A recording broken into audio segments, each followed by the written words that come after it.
Shalom, kembali lagi bersama dengan kami, AGC Voice of Seven. Dan saya pada hari ini diberikan kesempatan untuk menyampaikan suatu pembahasan. Sebelumnya perkenalkan, saya adalah Pendeta Adrian Runesi. Saya saat ini berada di kota Surabaya. Bapak Ibu Saudara sekalian, tentu kita sudah tiba di dalam pelajaran yang ke-8, yaitu tentang pertentangan besar. Berbicara tentang pertentangan besar, apa itu pertentangan besar? Bapak Ibu, saudaraku sekalian, saat ini kita semua sedang menghadapi suatu pertentangan yang besar itu.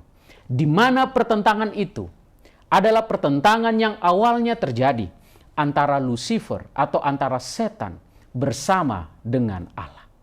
Saudara, saat ini kita di dunia ini, kita sedang mengalami suatu pertentangan itu. Di mana pertentangan itu adalah pertentangan antara Kristus dan juga setan. Di mana pertentangan itu terkait tentang karakter Allah, tentang hukumnya, dan tentang kekuasaannya akan alam semesta ini. Konflik itu sudah terjadi sejak dahulu kala ketika setan berada di surga. Di mana setan yang adalah makhluk ciptaan Allah ternyata karena kebebasan memilih yang dia miliki, itu membuat dia akhirnya dia mulai berpikir ingin menyamai seperti Allah. Kebebasan itu adalah hak yang diberikan oleh Tuhan kepada makhluk ciptaannya. Tetapi ketika kebebasan memilih itu tidak digunakan dengan hal yang baik, tentu itu akan menuntun seseorang untuk jatuh di dalam dosa. Akhirnya Lucifer atau setan itu, dia mulai memperkenalkan akan dosa itu di surga. Di mana dia mencari akan para pengikut-pengikutnya, para malaikat-malaikatnya untuk jatuh di dalam dosa. Akhirnya apa yang terjadi? Dia diusir dari surga. Lalu ketika dia keluar dari surga, dia masuk ke bumi kita ini. Lalu dia mencobai Adam dan Hawa. Dan apa yang terjadi? Adam dan Hawa, mereka jatuh di dalam dosa. Dan akhirnya dosa itu ada sampai saat ini. Saudara, saat ini kita yang ada di bumi ini menjadi tontonan. Tontonan bagi siapa? Semua. Baik manusia-manusia yang ada di bumi ini, baik malaikat-malaikat Allah, dan juga alam semesta yang ada di dunia ini. Menjadi pertanyaan bagi kita adalah, kenapa pertentangan besar itu bisa terjadi? Jika kita membuka Alkitab kita di dalam Yesaya 14 ayat 12 sampai 14, maka di sana dikatakan, "Wah, engkau sudah jatuh dari langit, hai bintang timur, putra fajar." Kalau dalam terjemahan King James Version, maka di sana dikatakan Lucifer. Ya. Engkau sudah dipecahkan dan jatuh ke bumi. Hai yang mengalahkan bangsa-bangsa. Engkau yang tadinya berkata dalam hatimu, aku hendak naik ke langit. Aku hendak mendirikan tataku. Aku hendak mendirikan tataku mengatasi bintang-bintang Allah. Dan aku hendak duduk di atas bukit pertemuan, jauh di sebelah utara. Aku hendak naik mengatasi ketinggian awan-awan, hendak menyamai yang maha tinggi. Saudaraku sekalian, ayat ini berkata bagaimana peristiwa yang terjadi kepada bintang fajar itu. Atau yang dikatakan Lucifer itu, bintang timur, putra fajar itu. Di mana dia jatuh di dalam dosa. Kenapa dia bisa jatuh di dalam dosa? Rupanya kalau kita lihat tadi di dalam ayat itu, ayat yang ke-14 berkata, aku hendak naik mengatasi ketinggian awan-awan, hendak menyamai yang maha tinggi. Saudara, akibat keinginan hati untuk menyamai sama seperti Allah, akhirnya Lucifer jatuh di dalam dosa. Alkitab berkata di dalam 1 Yohanes 3 ayat yang ke-8 bahwa iblislah yang berbuat dosa dari mulanya. Artinya apa? Iblis yang memulai akan semua pertentangan besar ini. Bahkan saudara, kalau kita melihat di dalam Wahyu 12 ayat yang ke-9 berkata, dan naga besar itu si ular tua. Lihat, naga besar disebut ular tua, yang disebut iblis, yang disebut atau juga apa? Setan. Menyesatkan seluruh dunia. Akibat keinginan untuk menyamai yang maha tinggi, akhirnya Lucifer, dia menyesatkan seluruh isi dunia ini. Saudara, pertanyaannya adalah sebenarnya siapa Lucifer ini dulunya? Lucifer ini, kalau kita lihat di dalam catatan Alkitab, Yeskiel 28 ayat 14. Yeskiel 28 ayat yang ke-14 berkata, kuberikan tempatmu dekat kerub yang berjaga, di gunung kudus Allah. Engkau berada dan berjalan-jalan di tengah batu-batu yang bercahaya. Saudara, Lucifer ini tempatnya dekat kerub yang berjaga. Nah saudara, Lucifer ini tentu kita tahu dia adalah apa? Makhluk ciptaan Tuhan. Dia adalah makhluk ciptaan Tuhan. Bahkan Alkitab mencatat dia adalah lambang dari kesempurnaan. Dia adalah malaikat yang penuh kebijaksanaan. Dan Lucifer adalah malaikat yang diperlengkapi dengan keindahan. Dan dia dipenuhi dengan batu-batu permata yang berharga. Ya. Lalu, jika kita melihat di dalam Alkitab tentang Lucifer ini, maka saudaraku sekalian, dia adalah kerub yang selalu berjaga. Artinya posisinya tidak main-main. Dia dekat dengan Allah, saudara. Dan tempatnya adalah di gunung Allah yang kudus. Dan dia berjalan keluar dan masuk di dalam apa? Batu yang menyala-nyala itu. Di mana dia berjalan masuk, dia berjalan keluar. Dan dikatakan setiap langkahnya adalah sempurna. Saudaraku sekalian, menjadi pertanyaannya bagi kita adalah, kenapa Lucifer dia harus dibuang dari surga? Ternyata Bapak Ibu Saudaraku sekalian, Alkitab mencatat di dalam Yesaya 14 ayat 13 sampai 14. Engkau tadinya berkata di dalam hatimu, berbicara tentang hati, maka Alkitab selalu menggambarkan hati itu adalah pikiran. Ketika Lucifer mulai berbicara di dalam pikirannya bahwa dia hendak ingin menyamai seperti yang maha tinggi, maka di sini ada sesuatu yang tidak beres. Akibat sesuatu yang tidak beres ini, akhirnya Lucifer dia jatuh di dalam dosa, lalu dia boleh menghasut sepertiga malaikat.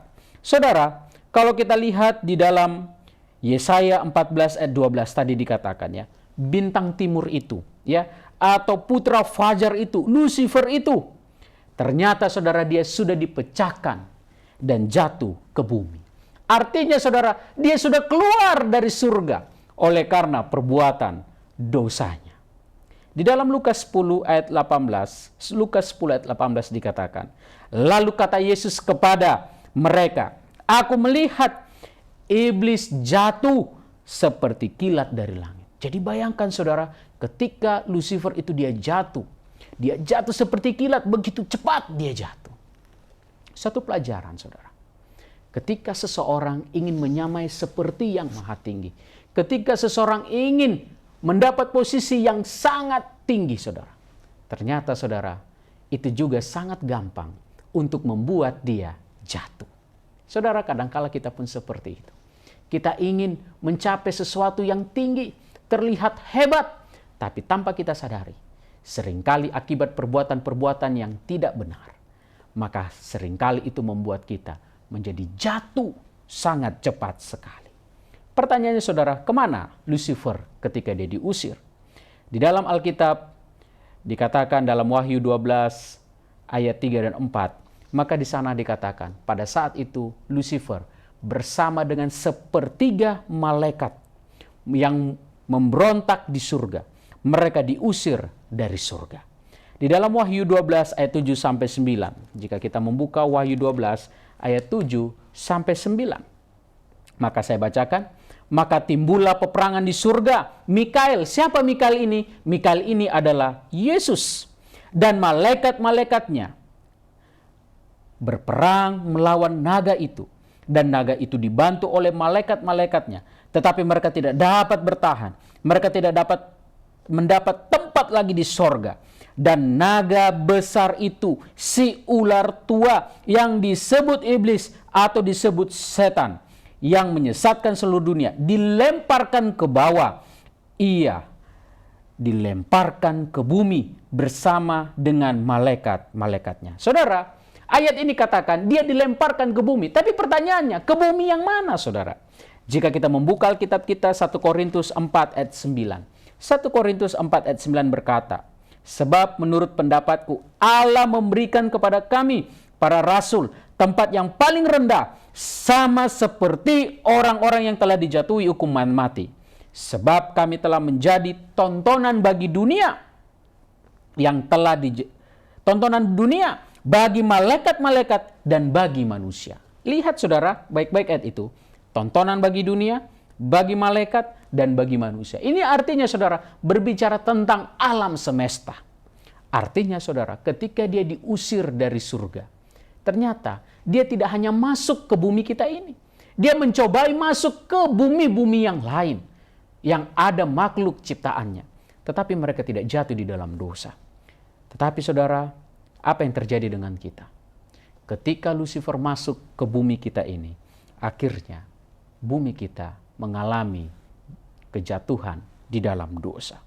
Saudara, setan dia mengatur begitu kuat agar seluruh umat-umat manusia ini memberontak terhadap Allah. Saudara, di dalam Kejadian pasal 3 ayat 1-7 maka kita dapati ketika manusia itu jatuh di dalam dosa. Ketika Hawa dia berjalan sendiri. Lalu dia bertemu, dia mendengar ada suara yang memanggilnya. Lalu ketika dia datang dan mendekat kepada sumber suara itu, ternyata dia melihat ada ular. Dan ular ini kelihatannya apa? Sangat cerdik. Ular ini sangat indah. Tetapi saudara tahu bahwa ternyata ular ini sudah digunakan oleh setan. Akhirnya saudara, ular mencobai akan Hawa. Dia berkata kepada Hawa, lihat, bukankah, dia berkata, bukankah semua buah dari pohon pengetahuan ini tidak boleh kau makan buahnya, bukan? Wah, saudara, ternyata setan dia memutarbalikkan ayat ini. Dia berkata bahwa semua buah dari pohon di taman itu tidak boleh dimakan.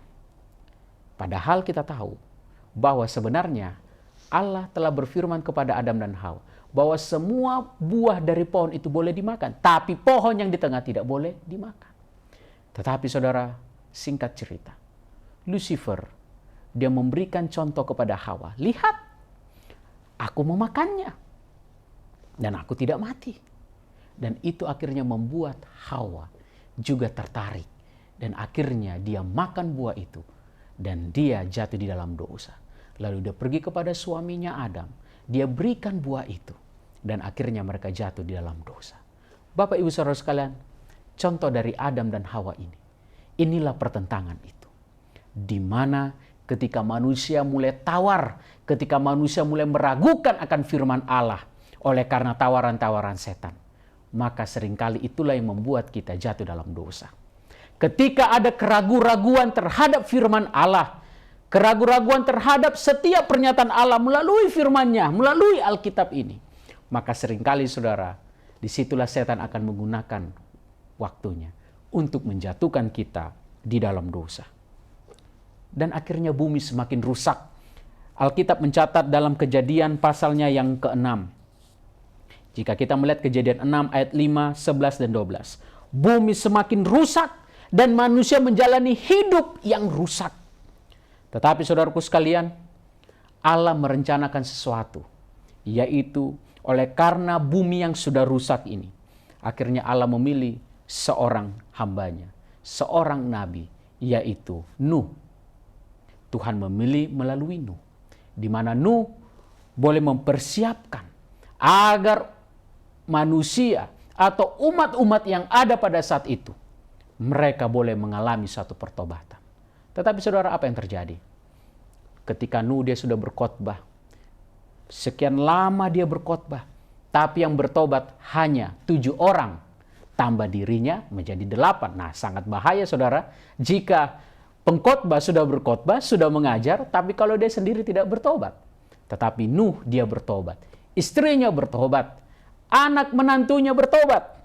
Dan singkat cerita, karena tidak ada yang mau mendengar akan pekabaran Nuh, dan tidak ada yang mau masuk ke dalam bahtera itu, akhirnya Tuhan mengirimkan binatang-binatang itu masuk di dalam bahtera untuk mendapatkan juga keselamatan pada saat itu. Saudaraku sekalian, bayangkan binatang-binatang saja Tuhan pelihara. Apakah manusia Tuhan tidak kasihi? Tuhan kasihi saudara. Tapi ketika manusia itu tidak mau mendengar tentang Allah, tidak mau bertobat, maka yang terjadi adalah akan mengalami pemusnahan pada akhirnya. Saudara, bumi ini semakin rusak, semakin hari semakin terpuruk. Dan saudaraku sekalian, 1 Korintus 4 ayat 9 tadi katakan, bumi kita menjadi tontonan bagi alam semesta, di mana kerusakan yang kita alami saat ini semua disaksikan oleh alam semesta. Tetapi ingatlah saudaraku sekalian, perjuangan-perjuangan kita begitu banyak di bumi ini. Di dalam Efesus 6 ayat 12 berkata, perjuangan-perjuangan kita saudara adalah melawan kuasa-kuasa kegelapan saudara. Setan saat ini berusaha, dia membuat manusia-manusia itu menjadi ragu terhadap firman Allah. Dan itulah pertentangan besar itu. Dan saudara, ini adalah hal yang tidak mudah. Tetapi kita harus mengingat akan janji Allah, bahwa Allah akan selalu memberikan pertolongan kepada kita. Akan memberikan selalu solusi bagi kita. Memberikan jalan keluar bagi kita. Apapun pencobaan yang kita alami. Tetapi setan berusaha dengan keras untuk menyeret akan umat-umat Allah jatuh di dalam dosa. Tetapi saudara sekalian, kita perlu ingat akan janji Allah. Meskipun saat ini kita mengalami pertentangan itu yang besar, tetapi ada janji keselamatan yang Tuhan berikan kepada kita. Jika kita setia sampai pada akhirnya, maka kita akan diselamatkan. Bapak Ibu saudaraku sekalian, di dalam 1 Yohanes 3 ayatnya yang keempat, bahwa ternyata dosa adalah pelanggaran hukum Allah. Jadi saudara, setan berusaha untuk menarik umat-umat Allah untuk melakukan pelanggaran-pelanggaran terhadap hukum Allah. Inilah cara setan. Jadi kalau Alkitab sudah katakan, ini tidak boleh, yang ini boleh. Tapi kalau kita melanggar yang tidak boleh itu, lalu kita lakukan, berarti kita sudah melanggar akan hukum Allah dan kita berbuat dosa. Yang Allah inginkan adalah bagaimana saudara dan saya, kita boleh selalu menurut akan Allah. Tetapi saudara, inilah yang selalu dipermasalahkan oleh setan. Setan selalu menuduh bahwa Allah itu otoriter, Allah itu memaksa. Tetapi saudara, Allah telah membuktikan bahwa kita sebagai manusia diciptakan menurut gambar karakter Allah dan memiliki pilihan-pilihan, memiliki kebebasan-kebebasan memilih. Tapi ingat, kebebasan-kebebasan memilih itu haruslah kita pertanggungjawabkan, memilih hal-hal yang benar. Saudara, melalui kelahiran Yesus, kehidupan Yesus di bumi ini untuk menyelamatkan manusia. Jika kita melihat dalam Matius 4 ayat 5-10, maka apa yang kita dapati? Ketika Yesus dicobai oleh Lucifer, kita lihat apa yang terjadi? Apakah Yesus jatuh dalam dosa? Tidak. Padahal ingat, pada saat itu posisi Yesus adalah seseorang manusia 100%. Dia adalah 100% manusia. Tetapi saudara, dia tidak mau jatuh di dalam dosa. Apa yang dia lakukan? Dia selalu menghindar dari dosa itu. Dia selalu menolak akan dosa itu. Dan dia tidak mau jatuh di dalam dosa. Inilah contoh teladan yang Yesus sudah berikan. Bahwa kita sebagai manusia yang biasa ini juga bisa mengalahkan dosa itu. Dan akhirnya saudara, puncaknya Yesus mati di kayu salib. Di dalam Yohanes 12 ayat 31. Di sana maka kita akan lihat bagaimana ketika Yesus mati di kayu salib, disitulah setan itu sudah dikalahkan. Saudara, inilah janji kepastian itu. Ketika Yesus sudah mati di kayu salib, itu adalah bukti, itu adalah jaminan bahwa saudara dan saya sudah diselamatkan. Dan itu adalah bukti, adalah fakta bahwa pemenangnya adalah pengikut Yesus, bukanlah pengikut setan. Saudara, tetapi saat ini yang kita hadapi, kalau kita lihat dalam Matius 16 ayat 15 sampai 17, ternyata saudara, saat ini itu yang kita hadapi, di mana ada pertikaian-pertikaian. Ada hal-hal yang membuat kita untuk jauh daripada Tuhan. Tetapi saudara, Yesus, dia memberikan contoh, memberikan bukti, memberikan teladan untuk tidak jatuh di dalam dosa. Tetapi saudara, itulah yang terjadi. Saat ini setan tidak puas. Dia semakin hari ingin membuat manusia itu jatuh di dalam dosa. Walaupun dia tahu saudara, pada akhirnya dia akan kalah.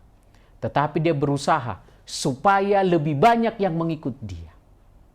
Tapi saya mengajak kepada kita semua melalui nasihat firman Tuhan kita pada saat ini.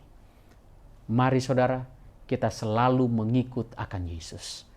Apapun pertentangan yang kita hadapi, apapun cobaan, apapun masalah yang kita hadapi, mari kita selalu mengikut Yesus. Saudara, setan telah memulai pertikaian itu sejak di surga. Dan pertikaian itu sudah berlanjut di bumi hingga saat ini. Seluruh manusia, seluruh penduduk daripada bumi ini saat ini sedang menghadapi pertikaian itu. Di mana saudara, pertikaian-pertikaian itu terkadang membuat kita menjadi bingung. Apakah saya harus mengikut akan Allah atau mengikut akan dunia ini? Dan saudara, ingat, pertikaian atau pertentangan besar itu saudara, itu terkait tentang karakter Allah. Bagaimana saudara, manusia yang diharapkan hidup seperti Allah, memiliki karakter Allah. Tetapi itulah yang ditentang oleh setan. Setan tidak suka melihat umat-umatnya memiliki karakter Allah. Dan setan juga tidak suka umat-umat Tuhan menurut akan firman Allah. Setan tidak suka.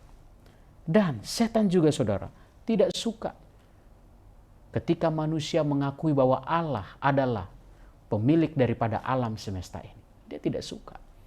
Tetapi setan berusaha menawarkan hal-hal dunia supaya manusia datang kepada dia dan jauh daripada Allah. Dan saudaraku sekalian, kita tahu akibat perbuatan-perbuatan dosa itu, dunia kita semakin rusak. Pada akhirnya saudara, Wahyu 20 ayat 10 berkata, pada akhirnya saudara, setan akan dibinasakan selama-lamanya. Bapak Ibu, saudaraku sekalian, saat ini kita mengalami pertentangan besar itu. Apapun yang terjadi saudara, yang ada di dalam pikiran kita. Terkadang setan berkata, ayo ikut ini, ikut ini, ikut ini. Tapi ketika kuasa Roh Kudus berkata, jangan, itu tidak benar. Ikuti firman Allah. Saya mengajak, marilah kita mengikuti apa yang dikatakan oleh kuasa Roh Kudus. Karena saat ini, kuasa Roh Kudus itulah yang menuntun umat-umat Allah untuk hidup benar di hadapan Allah. Saudaraku sekalian, pertentangan besar itu masih kita hadapi saat ini. Di mana kita dihadapkan kepada pilihan-pilihan yang ada di dunia ini. Tapi saya mengajak, marilah kita mengikut Yesus yang adalah sumber daripada jalan kebenaran itu. Sumber keselamatan itu. Tuhan memberkati kita semua. Amin.